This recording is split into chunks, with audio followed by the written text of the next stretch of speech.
Yo, bwana mambo vipi? Natumaini kabisa uko poa na ni mzima wa afya. Bwana langu jina ni Joe Bad the Bad Sniper, napatikana hapa kwenye channel yako pendwa kabisa ya NT, yani News Trend. Bwana leo niko na story ambayo inahusisha mataifa mawili. Hapa nazungumzia taifa la Chad pamoja na Marekani. Bwana hii Chad inatokea bara la Afrika na Marekani inatokea bara la Asia kule. Bwana ama taifa yamekuaje?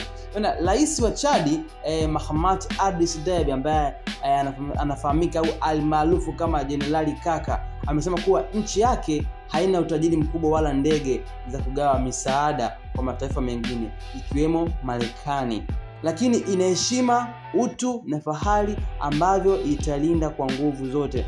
Kauli hiyo imekuja kufuatia uamuzi waliokuwa rais wa Marekani Donald Trump kuweka vikwazo vya kuingia nchini Marekani kwa raia wa nchi 12, ambapo Chad ni moja ya nchi hizo 12 ambazo zilizuiliwa kuingia Marekani, lakini pia bila kusahau nchi ya Kongo, Somalia pamoja na Sudan. Hizo ndio nchi ambazo zilikuwa zimezuiliwa, lakini hizo ni moja kati ya nchi ambazo zilizuiliwa, zilikuwa ni nchi 12. Katika hatua ya kulipiza kisasi, Rais Mahamat wa Chad ametangaza kuwa raia wa Marekani hawatapewa tena visa ya kuingia Chad, ikiwa ni jibu la kidiplomasia kwa kile alichokiita hatua ya kudhalilisha mataifa ya Kiafrika na mengineyo.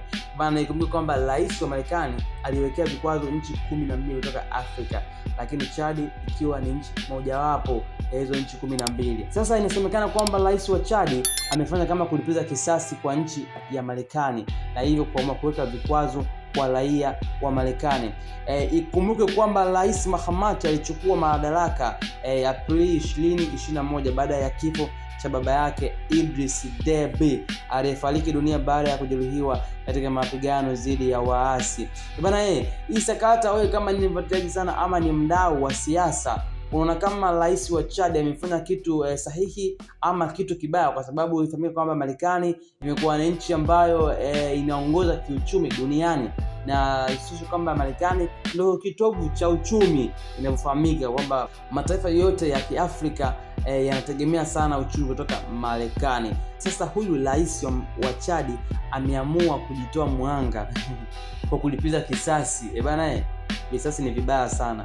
So analipiza kisasi kwa Marekani, yani amewekea vikwazo Marekani. So hakuna raia yoyote wa Marekani ambaye ataweza kukanyaga nchini Chad.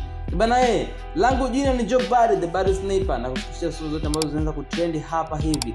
Haijalishi ni story ya lini. Mimi as long as imekuwa trending na pia inazidi kutrend mpaka sasa hivi, mimi nakufikishia hapo ili uweze kujua kipi kinaendelea. Lakini pia sibagui ni story ya namna gani nikufikishie, yani ya kimichezo, burudani, afya, uchumi, siasa. Mimi nakufikishia hapo ili uweze kujua kipi kinaendelea nchini na hata nje ya nchi. Bwana hii ni News Trending.